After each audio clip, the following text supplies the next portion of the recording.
We are starting from structure of spermatozoa, singular spermatozoan. Simple diagram बनाना है, meaningful diagram बनाना है, इसको बहुत सजाने की ज़रूरत नहीं है। और फिर मैं आपको बता दूंगा कि कितने क्वेश्चंस इस पर बेस्ड आते हैं।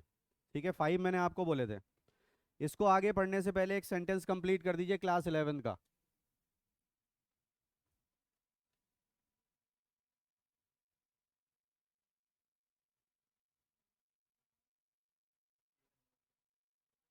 Answer is basal body. कभी भी ये नहीं बोलना है कि सीलिया और फ्लैजेला ऊपर से निकल रहे हैं, नीचे से निकल रहे हैं, है ना। लेटरल हैं, एपिकल हैं, और from front side, back side, ऐसा नहीं। कहाँ से निकलते हैं? बेसल बॉडी से निकलते हैं।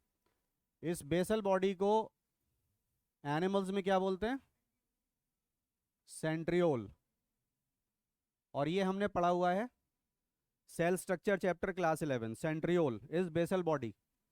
एनिमल्स के अलावा बाकी सब में, rest others, it is called blepharoplast. चाहे तो आप बैक्टीरिया में जाकर के देखिए, ये वर्ड आपको मिलेगा। Biological classification class 11 chapter 2। ठीक है, उसका रेफरेंस हमें मिलता है, क्योंकि किंगडम मोनेरा अगर पढ़नी है आपको नीट के लिए, तो सारे बच्चों को पेज नंबर याद हैं, 18, 19, 20 एंड 128, 129। ये 128, 129 कहाँ से आ गया सोचिए जरा।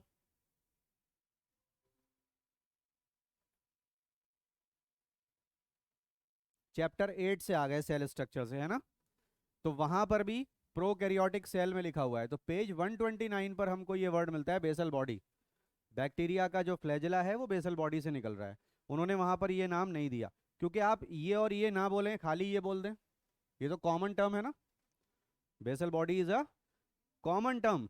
तो आप बेसल बॉडी बोल दिए, फिर बताने की जरूरत भी नहीं है कि ये है कि ये है, मालूम है हमें। एनिमल होगा तो सेंट्रियोल, और उसके अलावा चाहे बैक्टीरिया हो, प्रोटोजोआ हो, यस और नो, प्रोटिस्टा में हो, फंजाई में हो, सब जगह हम क्या बोलते हैं? ब्लीफेरोब्लास्ट। ऑलराइट, अब आ जाते हैं structure of spermatozoa. It's a cell, rather it's an animal cell, yes और no. An animal cell is surrounded by the outermost covering of animal cell is outermost covering of animal cell is cell membrane। ठीक है, तो पहले हम cell के parts बनाएंगे, फिर उसको कवर कर देंगे सेल मेम्ब्रेन से। It is so easy.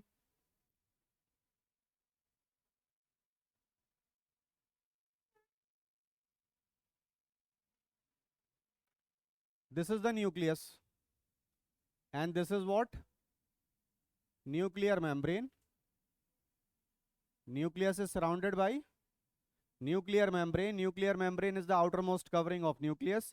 इसमें न्यूक्लियर पोर्स भी होते हैं। न्यूक्लियर मेम्ब्रेन एक डबल एनवलप होता है, सब पढ़ करके आए आप। और इसमें क्रोमोसोम बनाने का मटेरियल है, जिसको हम क्या बोलते हैं? क्रोमैटिन। हमारी बुक में क्या लिखा है? Nucleus contains material to form chromosome, पढ़िए तो। वहां पे क्रोमैटिन नहीं लिखा हमने, अब क्रोमैटिन लिख लिया, तो दोनों बातें कंप्लीट हो गई हमारी। यस और no? If you can see on page number 48, है ना, फिगर 3.6। फिगर को देखिए, फिगर को, थ्योरी मत देखिए भाई। फिगर में क्या लिखा हुआ है? Nucleus containing chromosomal material. तो chromosomal material is not chromosome, it is chromatin. उसके बाद क्या हुआ? हम एक सेल बनाने जा रहे हैं जिसका न्यूक्लियस बनाया अभी हमने। इसी के ऊपर एक कैप रखा हुआ है। न्यूक्लियस के ऊपर एक कैप रखा हुआ है, इसका नाम है एक्रो। एक्रो मीन्स एपेक्स और टिप, यस और नो। जोमा मीन्स सोमा या जोम, इट मीन्स बॉडी। तो एक्रोजोम का मीनिंग क्या हुआ बेटा? टिप पर एक बॉडी, टिप पर एक बॉडी। अभी हम सेल नहीं बना रहे, सेल के ऑर्गेनेलीज बना रहे हैं, हाँ या ना? न्यूक्लियस सेल ऑर्गेनेली है, ये क्या है? एक्रोसोम। ये भी क्या है? Cell organelle. Actually cell organelle से बना है, कौन सी सेल ऑर्गेनेली से बना है? गोल्गी से बना है ये। Acrosome is formed by Golgi complex, ये 11th की नॉलेज है। यहाँ पर हम गोल्गी कॉम्प्लेक्स के फंक्शन की बात नहीं कर रहे हैं, but we should know that acrosome is formed by Golgi complex. ठीक है, अभी आप पहले बुक को देखिए, इस डायग्राम को बाद में कंप्लीट करेंगे। Come on to that figure, figure 3.6, page number 48। तो वहां पर आप देखिए एक्रोसोम आपको दिखा, उसके नीचे न्यूक्लियस दिखा, है ना भाई? अब उसके नीचे आपको क्या दिख रहा है, ये बताइए आपको, क्या कौन कौन से पार्ट्स इसमें दिख रहे हैं? पहला सवाल, स्पर्मेटोजोआ के कितने पार्ट्स होते हैं? कुछ कहते हैं 3, कुछ कहते हैं 4, कुछ कहते हैं 2। How many parts? तो आप बोलेंगे 4। आपने 3 बोला, मैंने 4 बोल दिया। टीचर ऐसे ही होते हैं, बच्चों की नहीं मानते। आप 4 बोलते तो मैं 3 बोलता। यस और नो? आपको गलत साबित करना है ना, बच्चों को हमेशा गलत साबित करना है। आप बोलिए 4, फिर मैं 3 बोलता हूँ। 3 बोलने में क्या जा रहा है? But there are 4 parts. आप 1 2 3 4 डाल देंगे कि नहीं बुक में? हेड पे लिखिए 1, हेड पे लिखिए 1, नेक पे लिखिए 2, ठीक है? Middle piece 3 and tail 4। All right. Class 11th की एनसीईआरटी बुक अगर आपके पास नहीं है तो घर जाकर के देखिएगा कि सीलिया और फ्लैजेला की आउटर कवरिंग भी सेल मेम्ब्रेन होती है, जिसे शीत बोलते हैं। 11th में भी बताया गया था ये। क्या? हालांकि एनसीईआरटी में शीत नाम नहीं लिखा है, ग्रीन कलर की बनी हुई है 11th की बुक में, वहां पर सेल मेम्ब्रेन लिखा है, प्लाज्मा मेम्ब्रेन लिखा है। I can show you and I will give you the reference.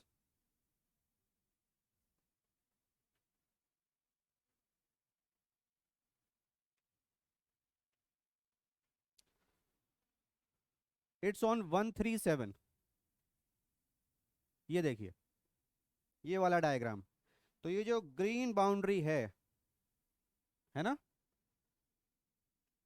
This is figure 8.10, class 11th NCERT book. इस ग्रीन बाउंड्री को लिखा हुआ है प्लाज्मा मेम्ब्रेन। तो सीलिया और फ्लैजेला की आउटर मोस्ट कवरिंग कौन होती है? क्योंकि सीलिया और फ्लैजेला भी तो सेल ऑर्गेनेली है, उनकी कवरिंग भी क्या है? सेल मेम्ब्रेन या प्लाज्मा मेम्ब्रेन, ठीक है? वही हम यहाँ पर उसको कहते क्या है? शीत। तो आपने 4 पार्ट देख लिए। हेड, हेड काय से बना हुआ है? 2 चीजों से बना हुआ है, एक्रोसोम और न्यूक्लियस। अभी हमने ये बनाया है नेक, और उसके बाद में मिडिल पीस, फिर टेल। टेल के अंदर जो ब्लैक आपको लाइन दिख रही है वो क्या चीज है? टेल के अंदर एक ब्लैक लाइन चल रही है, ये स्पर्मेटोजोआ मोटाइल है कि नॉन मोटाइल है? मोटिलिटी किसकी वजह से आएगी? देखो ये अकेले नहीं होते, ये झुंड में होते हैं, ये अकेला भी हो सकता है। तो मोटिलिटी इन दोनों से ही आएगी ना। इसमें क्या है? वाई यू आर सेइंग के टेल से मोटिलिटी आ रही है। मोटिलिटी किससे आ रही है? उस ब्लैक लाइन से जो टेल के अंदर है। क्या है वो? फ्लैजुलम। एक है ना, तो एक को क्या बोलोगे? यस और नो? एक वो आती है स्मोकिंग स्टिक,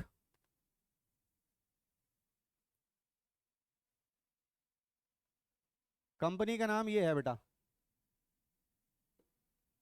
शायद आपने कभी सुना हो। डोंट ट्राई इट,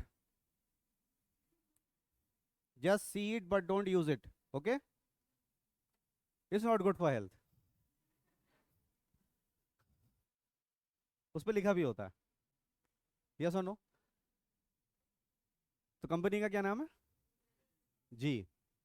अब वो हम यूनिवर्सिटी में पढ़ रहे थे, तो वहां पर एक countryman, I want take the name of the state, countryman हमारी भारतवर्ष के एक होनहार यूनिवर्सिटी में जा करके दुकान पे बोले, एक विल की सिगरेट दे दो। तो उसने कहा विल की तो कोई नहीं आती, विल्स की होती है। बोले मैंने एक मांगी, है ना, एक मांगी है, दो तीन नहीं मांगी है। सो ही न्यू द ट्रुथ कि ये क्या है, टेल के बीच में क्या चल रहा है, फ्लैजुलम। लिखिए इसको, बुक के अंदर मेंशन करिए फ्लैजुलम। ठीक है, एक नाम और लिख दीजिए इसका, एक्सियल फिलामेंट। अब ठीक है, और ज्यादा कॉन्फिडेंस आ जाएगा आपके अंदर। क्या लिख दिया, एक्सियल फिलामेंट। एक्सिस में, बिल्कुल बीचों बीच में है ये, तो इसका नाम रख दिया एक्सियल फिलामेंट।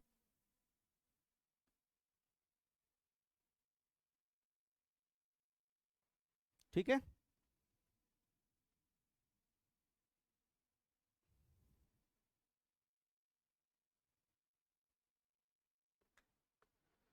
All right.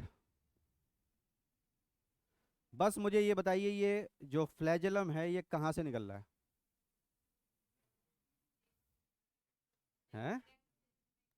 शाबाश, यही तो सिखा रहा हूँ आज मैं क्लास में शुरू से। नेक से निकल रहा है, नेक से। नहीं नहीं, मिडिल पीस से निकल रहा है, देखो सही से, मिडिल पीस से निकल रहा है। नेक से नहीं निकल रहा, मिडिल पीस से निकल रहा है। अरे नहीं नहीं, टेल से निकल रहा है।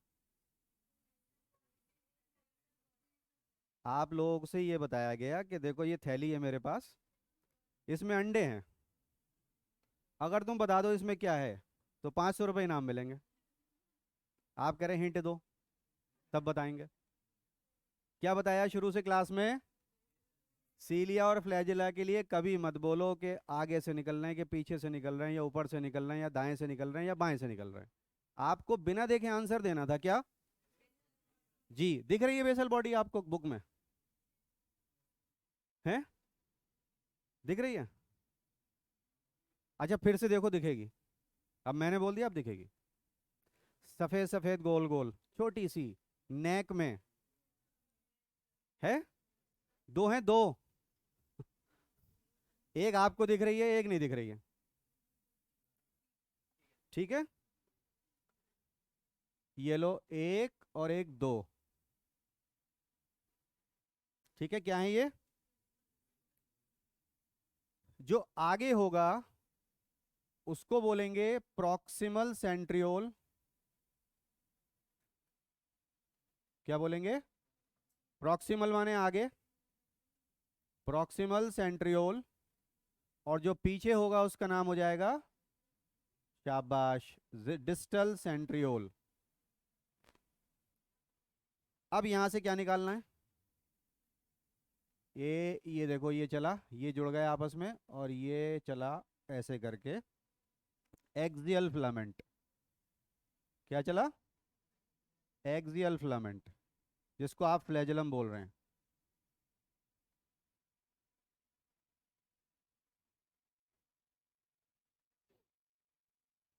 Got it? फिर यहां पर आप क्या देख रहे हैं कि जो माइटोकॉन्ड्रिया हैं वो स्पाइरली अरेंज हैं। कैसे? Spirally arrange. ये सब कौन है ये? These are all mitochondria, so many of them to provide energy for movement. ये माइटोकॉन्ड्रिया के फंक्शन में, लोकेशन में हम पढ़ते हैं 11th क्लास में, आपकी कॉपी में लिखा होगा, चेक करिएगा। Mitochondria present in the middle piece of spermatozoa and they are spirally arrange. अब हमें कुछ नहीं करना है, बस सेल मेम्ब्रेन बना देनी है।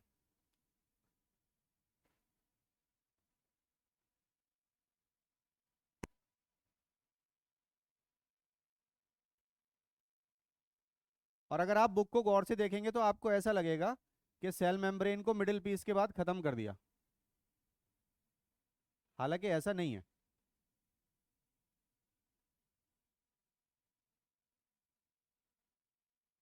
इसको तो चलना ही है।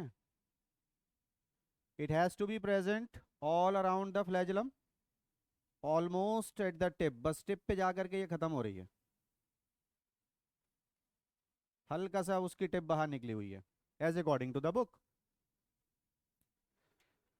तो पहला पार्ट हो गया बेटा ये, हेड नंबर 1। देर लगी, डायग्राम कंप्लीट होने में देर नहीं लगी। फिर उसके बाद में नेक number 2, Then middle piece where mitochondria are spirally arranged, and the tail containing the flagellum or the axial filament.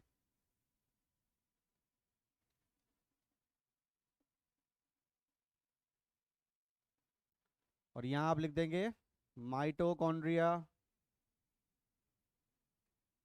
Spirally arranged.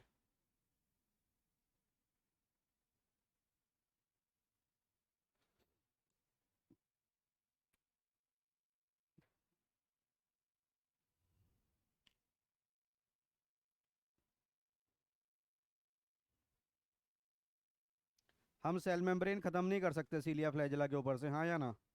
हमको 11th में सिखाया गया है कि सीलिया और फ्लैजेला की outermost covering cell membrane होती है, जिसको हम क्या बोलते हैं? शीत. या हम शीत वर्ड भी यूज नहीं कर रहे हैं, हम डायरेक्टली लिख रहे हैं सेल मेम्ब्रेन, नो प्रॉब्लम.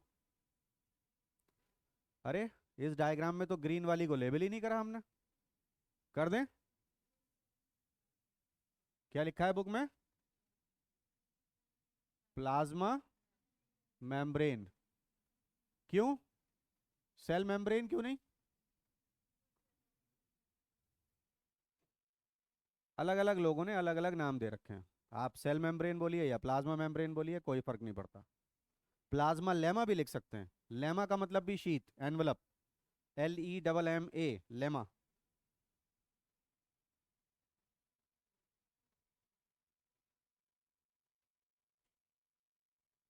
कितने क्वेश्चन हो गए? 5 हो गए. बोलो. न्यूक्लियस कौन से पार्ट में सबसे ज्यादा पूछा जाता है नीट में? न्यूक्लियस कौन से पार्ट में? कितने पार्ट? 4. न्यूक्लियस कौन से पार्ट में? ठीक है. माइटोकॉन्ड्रिया कहाँ? माइटोकॉन्ड्रिया मिडिल पीस में कैसे अरेंज है ना? और ये जो एक्सियल फिलामेंट है फ्लैजेलम, ये कहाँ से आ रहा है? तो आप नेक लिख करके आते हैं. आपको लिखना है centriole present in the neck. हाँ या ना? दोनों बातें क्लियर हो जाएंगी. खाली सेंट्रियोल भी लिख करके मत आना, खाली बेसल बॉडी भी लिख करके मत आना, पूरी बात लिखना. क्या? बेसल बॉडी और centriole present in the region of neck.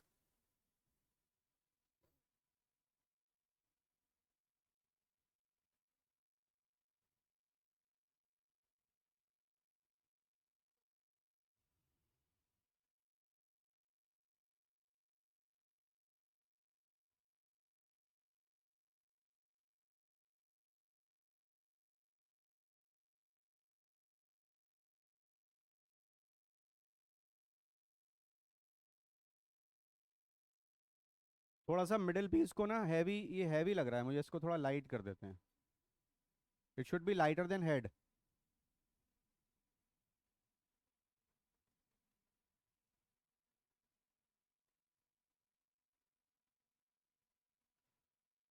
Head is the heaviest part, और हेड ही काम का है, बाकी सब गिरा दिया जाएगा.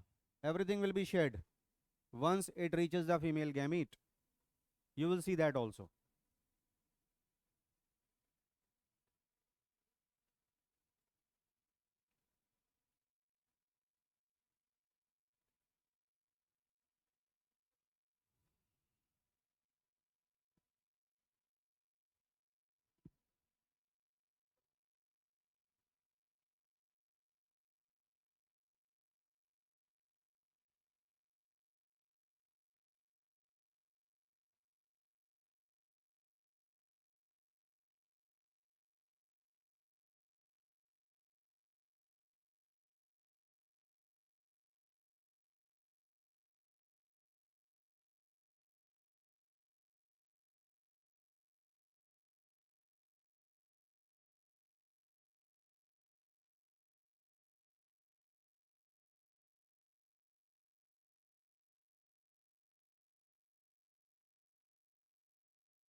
रब करूं?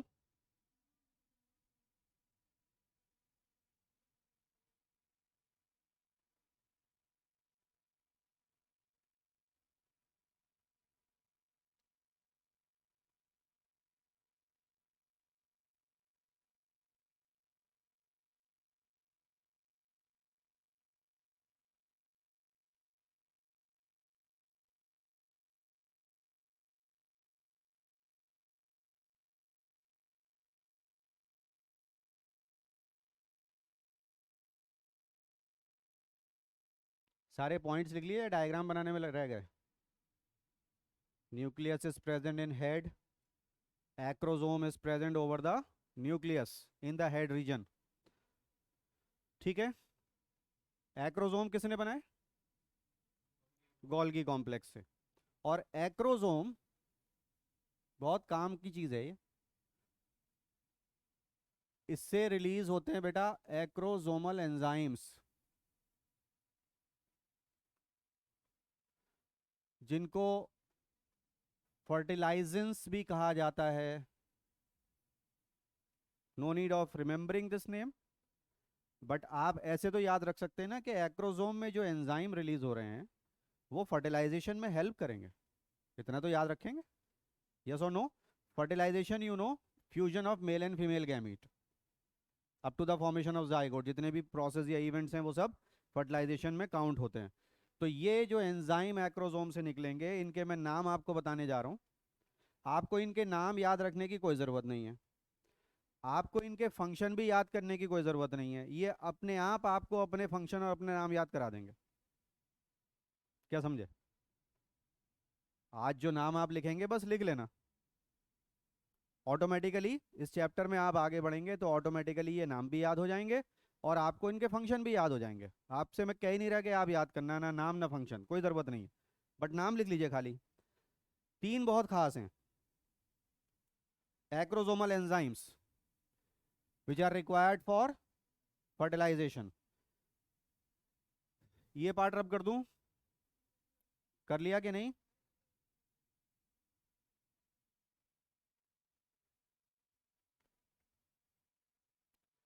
नंबर वन,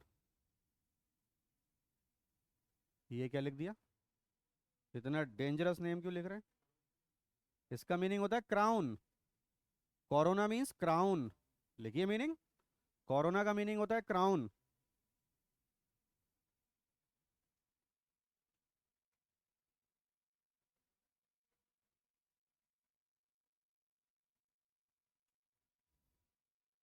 इस एंजाइम का नाम है कोरोना रेडिएटा डाइजेस्टिंग एंजाइम। कहाँ होता है, क्या करता है? कोरोना रेडिएटा किसे कहते हैं? What is corona radiata? Don't ever think about it, automatically chapter में आएगा, आप सीख जाएंगे। नंबर टू, जोनालाइसिन और एक्रोसिन। ये क्या करेगा? इसे भी छोड़ दीजिए। तीसरे वाले का नाम थोड़ा धीरे धीरे लेना, तब आप ले पाएंगे, वरना गड़बड़ कर देंगे प्रोनाउंसिएशन में।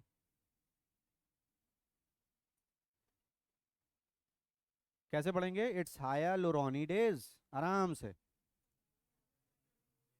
है ना? स्पेलिंग जैसी हो वैसा प्रोनाउंसिएशन बना लीजिए, pronounce the word as it spells, वरना क्या होगा?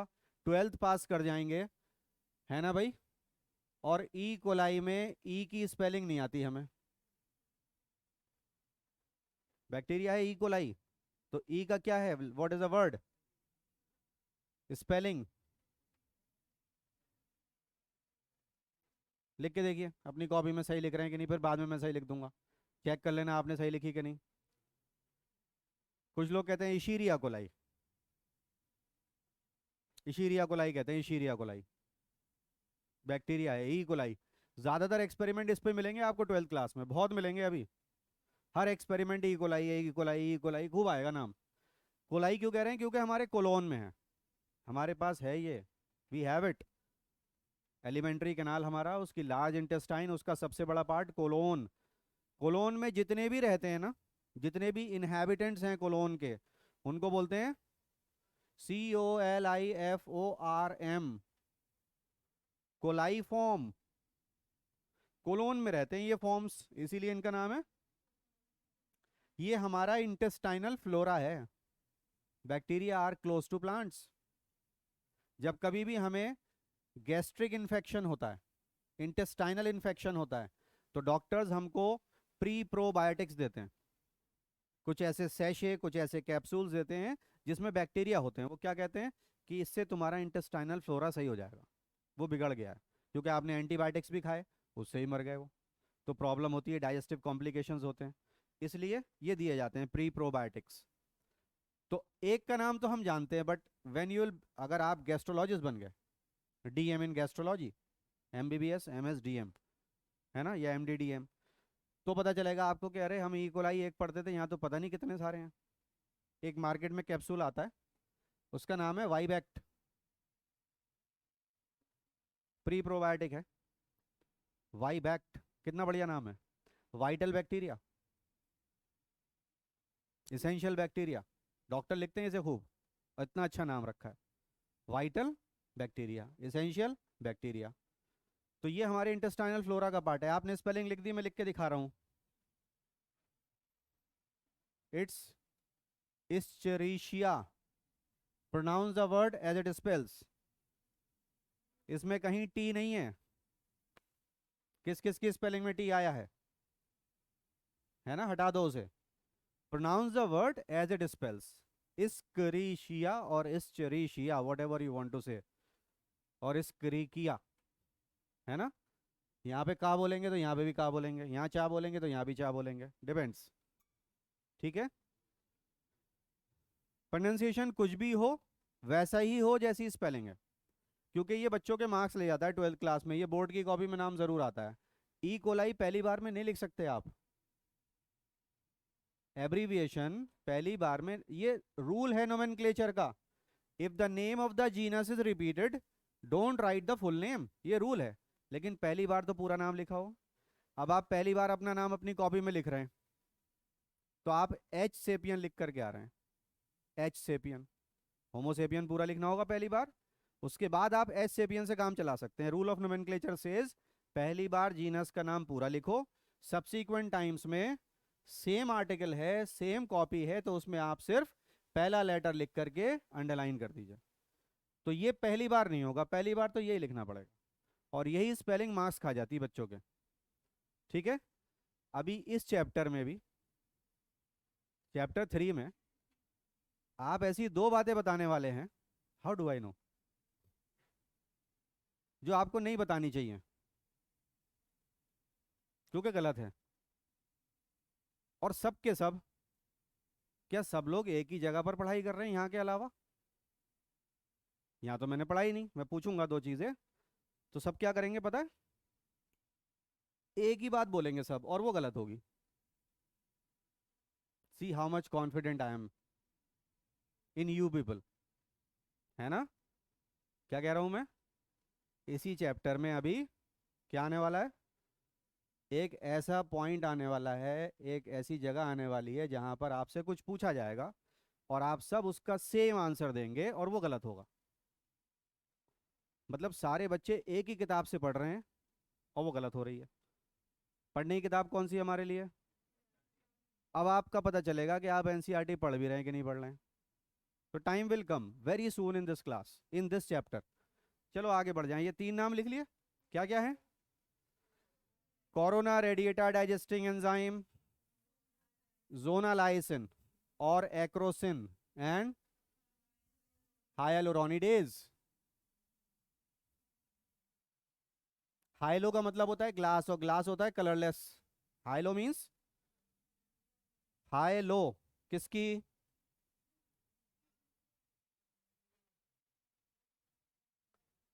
मुझे पता था बोलेगा।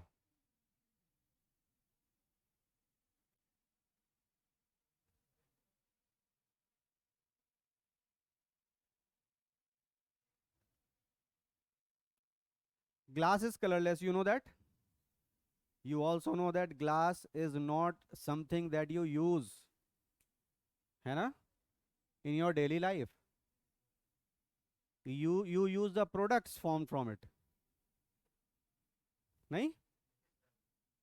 आप इससे बने, ये एक किस चीज का नाम है? ये कंपाउंड का नाम है, यस और no? Is this the name of compound और is this the name of a utensil? है ना, जिसमें पानी पीते हैं उसको कहते हैं हम एल्युमिनियम का ग्लास, चांदी का ग्लास, पीतल के ग्लास में पिए हैं, पीतल के। क्या बोल रहे हैं पता ही नहीं है।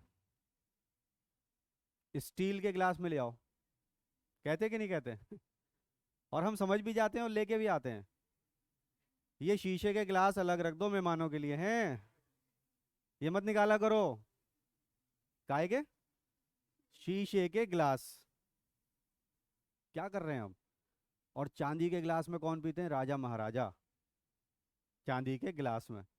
हमने कंपाउंड का नाम यूटेंसिल का नाम बना दिया। टम्बलर है वो, टम्बलर नहीं। गॉबलेट बोल दो, कुछ भी बोल दो, ग्लास मत बोलो प्लीज, जब तक वो ग्लास का ना बना हो, है ना। ग्लास ऑफ ग्लास, सही तो है। इंग्लिश तो यही होगी शीशे के ग्लास की। शीशे के ग्लास को क्या बोलेंगे इंग्लिश में? फिर यस और नो? शीशे की बोतल, ठीक है, ये तो सही है। शीशे की बोतल तो हो सकती है, लेकिन शीशे का ग्लास, तो हमने ग्लास किसका नाम रख दिया? यूटेंसिल का नाम रख दिया। All right, so high-low means glass and glass is colourless. तो जहां पर भी बायो में हाईलाइन वर्ड आ जाए, हाईलाइन, तो इसका मतलब होता है कलरलेस। ठीक है। जैसे आप देखते हैं, जब अंडा टूट जाता है हाथ में से गिर के, तो उसमें से हाईलाइन मटेरियल निकलता है, वो कलरलेस है। बॉईल करने के बाद वो वाइट हो जाता है, egg white, but before boiling it is highline. Yes और नो? जैसे मैंने आपको बताया था म्यूसिलेज निकलती कच्चे आम में से, वो भी कैसी होती है? हाईलाइन होती है वो, मीन्स कलरलेस।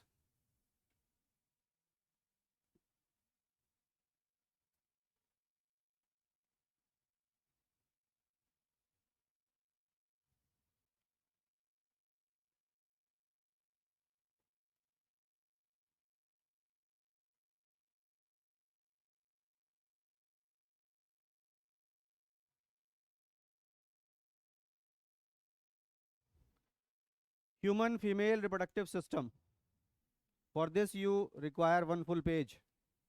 ठीक है। इसको ऐसा नहीं कि पेज एंड में है तो आप वहां से शुरू कर दें।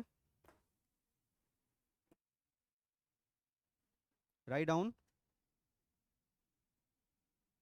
Human female, human female have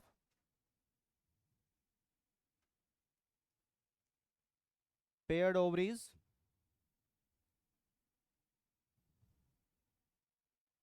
full stop. अब जो मैं लिखवाने जा रहा हूँ बहुत खास टर्म है बच्चों, ध्यान से लिखना। Each ovary produces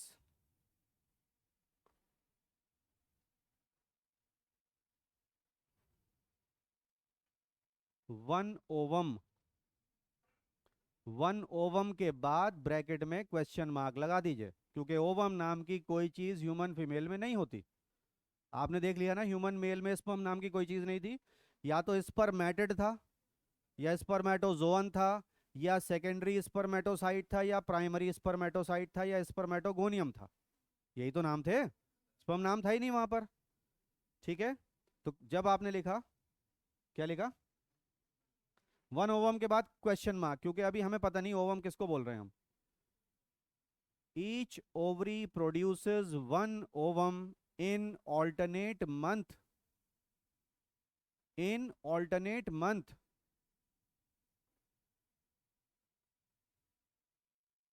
after puberty, ये लिखना जरूरी है, not from childhood. You know the meaning of puberty? It means attaining sexual maturity. छोटे छोटे वर्ड होते हैं जिनके मीनिंग या डेफिनेशन आ जाए हम लिख नहीं पाते।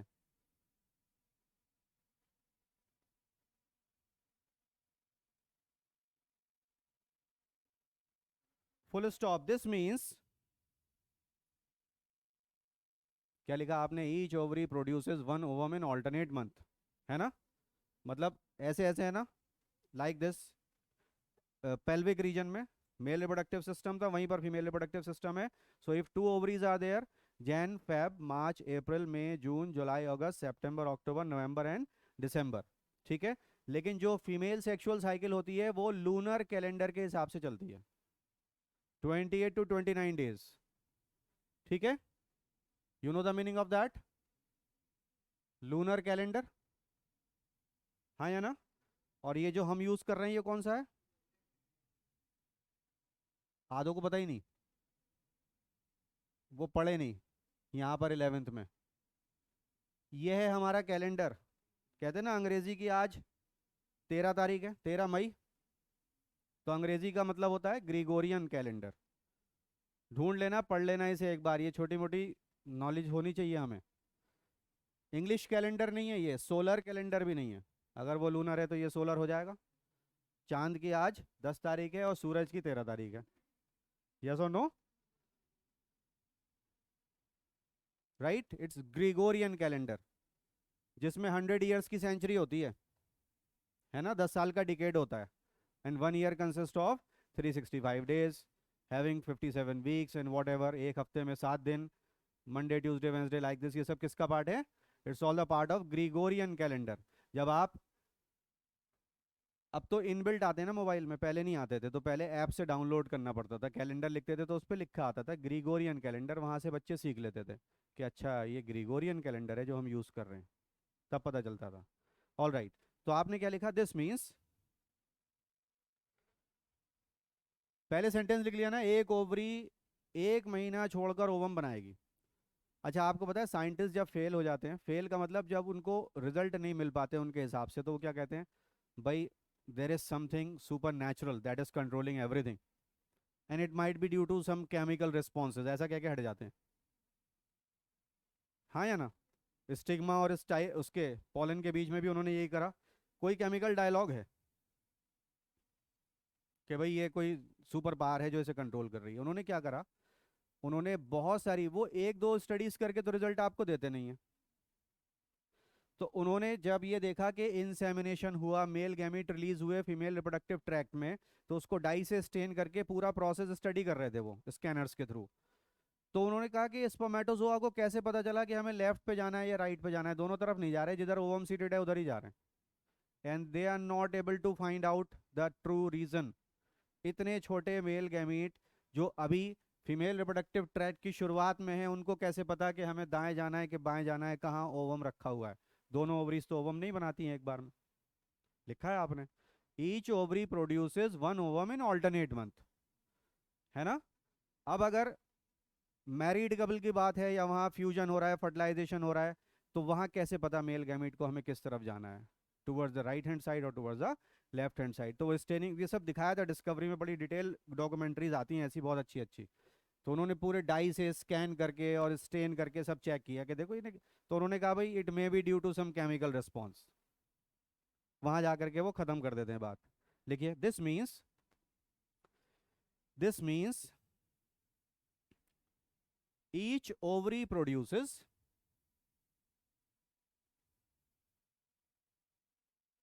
कितने ओवा पर ईयर? लिखिए फिर, 6 ओवा per year after puberty, after attaining puberty, है ना? Not before that. देखिए, ये छोटी छोटी बातें होती हैं जो लिखते वक्त ध्यान रखनी चाहिए हमें, ये हमारे मार्क्स लूज करा देती हैं। ये वर्ड अगर हटा दो, आफ्टर प्यूबर्टी या एट प्यूबर्टी, से हटा दो, तब तो मीनिंगलेस हो जाएगी बात। चाइल्डहुड से थोड़ी ओवर प्रोड्यूस होंगे। यस और नो? और जब आप फीमेल रिप्रोडक्टिव सिस्टम को स्टडी करेंगे तो आपको फिर कुछ और भी बातें समझ में आएंगी, ठीक है? Will continue in the next class.